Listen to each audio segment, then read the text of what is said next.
Good morning, good evening, good afternoon, everyone.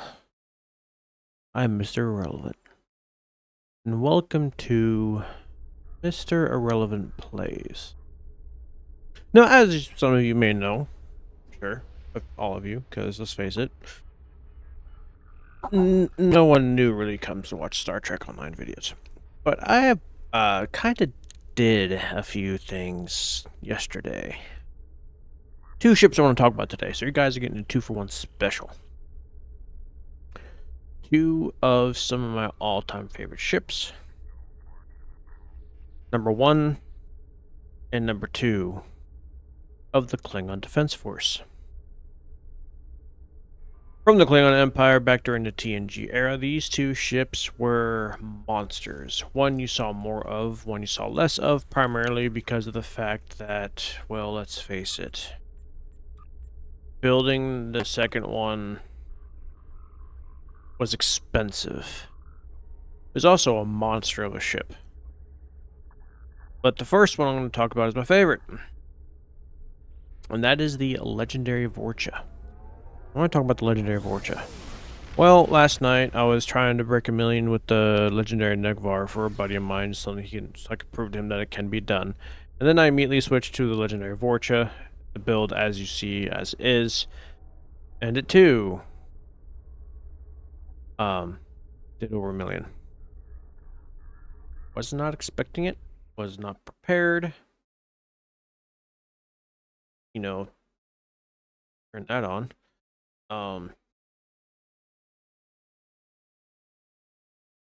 I just wasn't ready, I guess you could say. So let me go ahead and show y'all what the parse was for the legendary Vorcha. Hive Elite 1.124 on just one go. Was not prepared for that. Wasn't even expecting that, but it happened. For the Negvar, go ahead and show you, because I did post it to my buddy of mine that it did happen. Here it is, 1.166 for the legendary Negvar. The legendary Negvar is a monster. Its bridge officer layout is really strong. Its capabilities are top tier. It's a really solid ship. But the first one I want to talk about today is just the Vorcha. Now, why did I do so well with the Vorcha? Well, I have a few theories.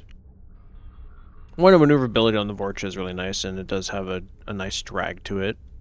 You know, kind of still moves just a little bit, which can be a hindrance depending on the ship you're flying and the build you're doing.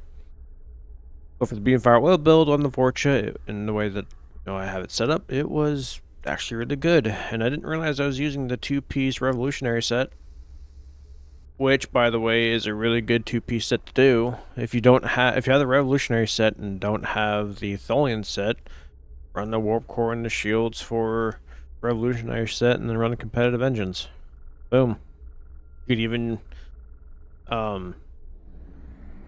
do like the deflector and do any kind of combination you want. You could even just do warp core and shields or revolutionary and then run 2-piece competitive, because the 2-piece competitive set's really good with the deflector and the engines.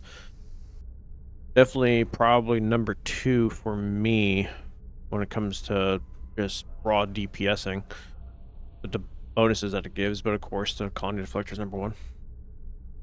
I doubt that's going to be changing anytime soon. But yeah, I mean, this legendary Vorcha did over 1 million DPS. Crates are pretty standard from what I have running. This trade I've been running Ship of the Line lately, which comes off of the legendary Avenger. Great trait. Stations, here are my stations. I'm running this for, pretty sure it's Oncon. No leads. Which is why we must. I did not mean to hit play on that. That needs to go away. Sorry, I'm watching the show. Okay, no, that doesn't proc Uncon. That procs temporal tunneling. That's what it is. When it comes to temporal tunneling, I only have like 2 abilities on this setup that procs it, which also doesn't make much sense to me why it did so well. Because normally I would have like a same amount of both abilities that proc uncon and temporal tunneling, but as of right now, there's only 2 abilities that proc uncon, and gradual procs both. But then you have stabilize warp core proccing temporal tunneling. You have best serve cold proccing temporal tunneling. Let go proccing temporal tunneling, and then very cold space proccing temporal tunneling on top of gradual. So you got a lot proccing that one trait. So it might just be that the combination of stuff that I got going on is helping, because I do love the chrono capacitor array. Practically nobody uses it, but here I am. And the sept I have on the Negvar is literally the same, pretty much. Go ahead and show you.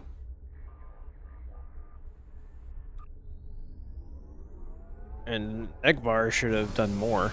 Well, it did do more, but really not by much, but it should have done, you know, way more compared to the Vorchip, but it didn't. I got an extra console slot, extra trait slot. Even has a hangar bay for pets, so I had to have the Type 7s on there, which I will most like. I mean, I might get the elite ones. Maybe I just... If anything, I kind of want to get the pets that come with the Negvar on this thing, because those pets will activate basically this trait at will, which this trait is, even though the DPS isn't quite there for it, it's still a good trait, and it looks cool. But yeah, I mean, both these ships, this one should technically be stronger, especially since it's Intel. How do you know that when it comes to Intel, Org Duty Officers are prime? Currently just running the 2 that I have, 27, which has been labeled the best, and then 22, which is for engineering intel. But I mean, it's still a good combination. I just want to go on to give y'all a 2-parter. Borch is fantastic, did over a mil. Negvar is fantastic, did over a mil. It took me 3 tries, actually. So, let me make it big. So here's one try at 927. He was in the Negvar as well. He did 942. Then I did it one more time at 990. And then I did it again at 1.166. But there was one more time where I did do it. I just didn't show him. But then, like, no joke. Granted, it was hours later. Boom. Orcha. How? I don't get it. But it happened. So that's cool. And what's even more funny is the fact that I was running the Org Duty Officers that I have currently equipped with it. I mean, these are the 3. I mean, there's more legendary Klingon ships. It'll like load. There we go. Like, I did one on my Bird of Prey forever ago. The only one remaining now is Legendary Borderskew, but the Legendary Borderskew with the Bridge Officer seating is very identical to the Negvar. So both ships should technically run practically the same. Only difference is this is Command Primary and Intel Secondary, and this is Intel Primary and Command Secondary. But they're very, very similar. But yeah, I mean, this is the only one that I haven't really covered, but I guess we can cover it now. So 3-parter. Legendary Borderskew. I also have this X2'd. I would basically be doing this. Minus, of course, the hangar bay. This is basically what I'd be doing. And it would perform practically the same in terms of just DPS. So, luckily, in the stations that I'd be doing, I wouldn't be able to run that. So I probably would run level 3 of Suppression Barrage, which Suppression Barrage is great just because it helps just giving the team the ability to live a bit. So that's a great ability to have, and it's not really nannying because you're just debuffing the enemy's outgoing damage and not their damage resistance. So if you don't like nannying like me, there you go. But yeah, I mean, every single legendary ship that the Klingons have, and I mean every single one, I either have broken a mill, which is, you know, the Bird of Prey, D7, Negvar, and Vorcha, or it has the ability to break a mill. I just haven't gotten around to it yet, which the board is skewed definitely can. It can do it with the torps, it can do it with beams, and it could probably do it with cannons, to be honest.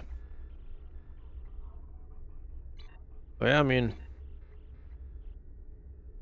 some of these ships get overlooked. Some of these ships don't get used at all, and it breaks my heart because these ships are amazing. They are great fun. They fly well. The builds you can do on them can be unique to themselves. And historically, within Star Trek, the Negvar and the Vorcha are monsters. Granted, the Negvar you didn't see too much because of the resources that it costs. So the primary battleship that you would mostly see in you know, Klingon fleets would be the Vorcha, with some D7 support, as well as the other like mainline cruisers and a few birds of prey as well. But yeah, this was like their bread and butter pretty much.